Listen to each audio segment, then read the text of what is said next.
Halo gengs, selamat datang di Celoteh Seram. Channel ini menyajikan cerita horor berdasarkan kisah nyata. So, jangan dengar sendirian.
Tidak ada yang bisa diharapkan dari teman-temanku.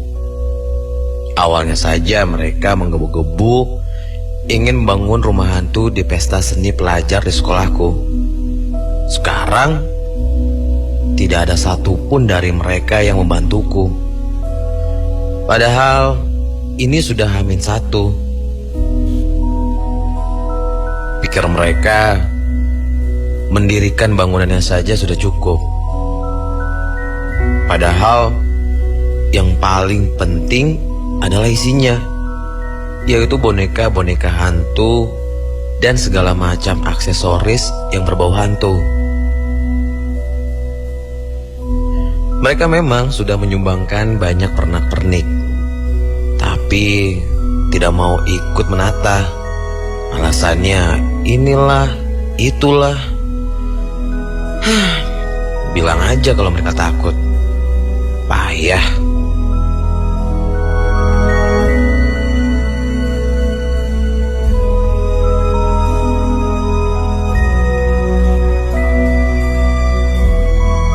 Namaku Ega. Aku siswa kelas 3 di sebuah SMA swasta yang terletak di Bandung. Sekarang sudah jam 10 malam dan aku masih duduk melamun di sekolahku, melihat seonggok bangunan dari triplek dan setumpuk boneka-boneka hantu.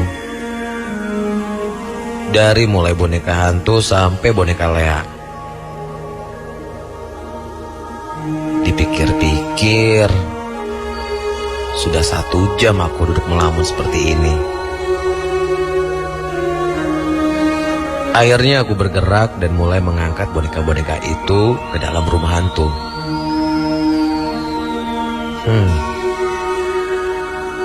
Ada sedikit perasaan merinding saat aku menggendong boneka pocong ke dalam ruangan. Cahaya lampu kuning yang remang membuatku serasa sedang syuting film horor. Lucu juga, aku seperti pembunuh yang sedang menggendong mayat. Ketika aku menurunkan boneka pocong itu, tiba-tiba saja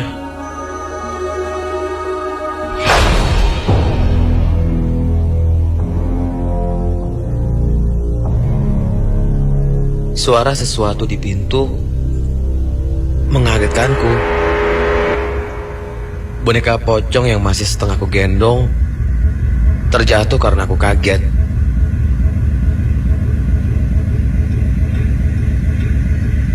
Dengan cepat aku melangkah ke pintu masuk rumah hantu.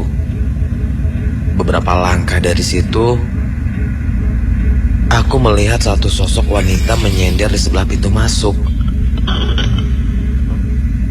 Rambutnya acak-acakan.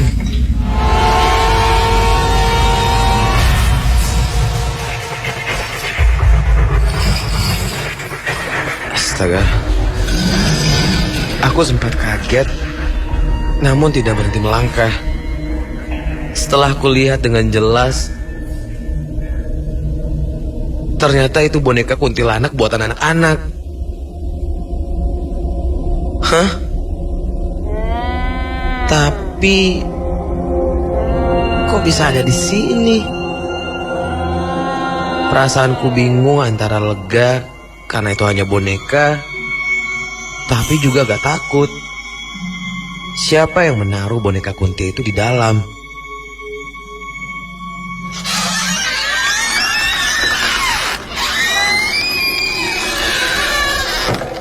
Tiba-tiba pintu masuk rumah hantu terbuka. Lalu masuk sesosok laki-laki membawa kepala barong. Itu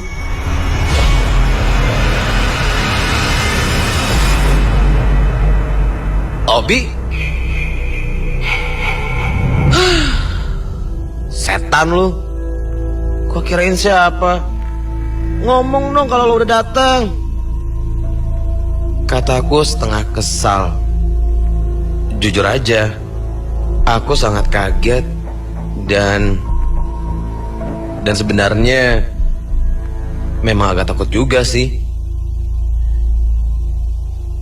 Obi tertawa kecil lalu berkata bahwa dia tidak enak membiarkanku melakukan semua ini sendiri. Sebagai penggagas ide rumah hantu, dia ingin bertanggung jawab. Baguslah. Rumah hantu ini memang idenya Obi. Sudah sepantasnya Obi juga membantuku. Akhirnya aku dan Obi mengerjakan rumah hantu ini berdua. Hampir sepanjang malam itu Obi terus-terusan meminta maaf padaku karena datang telat.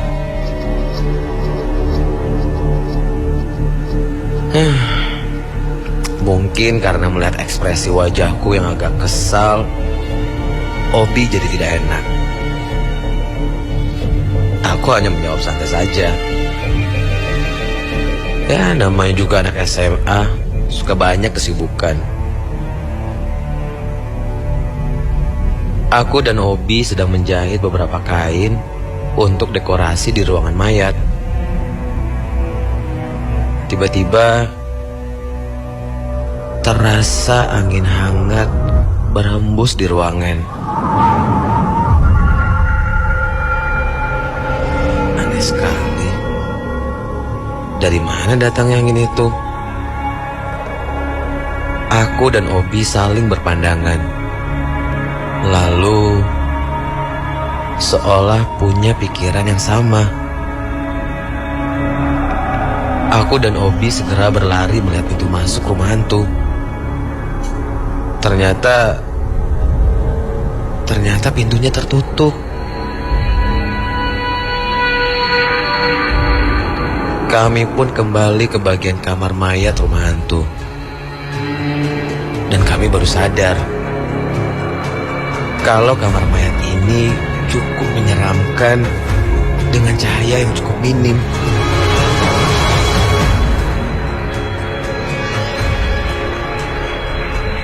Aku mulai tidak nyaman mengerjakan ini semua. Aku juga bisa melihat ekspresi Obi yang tegang. Aku melanjutkan menjahit kain putih untuk menutupi dinding. Sementara Obi, dia berdiri di samping tempat mayat-mayatan. Dia sibuk membuat luka di kepala mayat-mayatan itu. Entah kenapa, suasana terasa sangat hening saat itu. Aku dan Obi sama-sama tidak berbicara. Angin hangat tadi benar-benar membuat perasaan kami jadi aneh.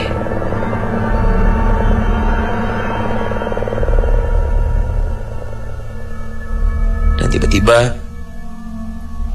angin angin hangat itu berembus lagi.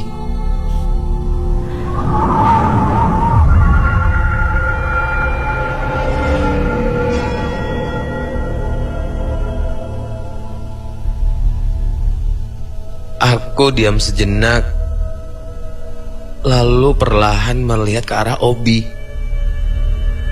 Dia juga sedang melihatku, dan wajahnya tampak tegang. Aku memberi tanda padanya untuk melanjutkan pekerjaan dan tidak usah memperdulikan hembusan angin itu.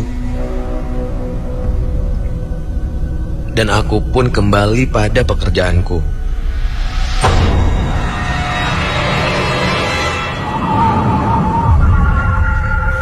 Tak lama, angin hangat kembali berhembus. Bahkan kali ini lebih kencang, membuat jahitanku terbang dan jatuh.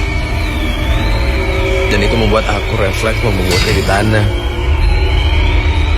Ketika aku sedang mengungutkan itu, aku tidak sengaja melihat ke arah kakinya Obi. Hah? Ya Tuhan, kakinya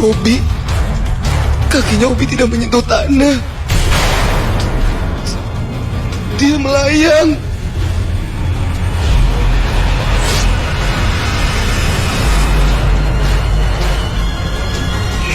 Perlahan aku berdiri dan melihat sosok Obi. Dia terus mengerjakan pekerjaannya sambil tunduk. Ya Tuhan, siapa dia?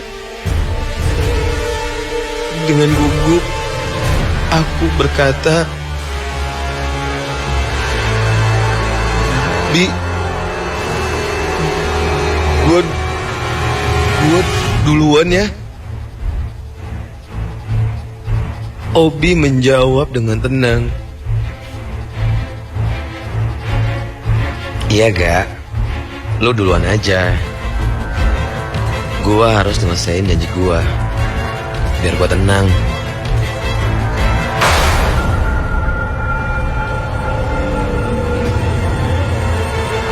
Aku pun perlahan keluar dari rumah hantu dan berlari sekuat tenaga ke tempat parkir.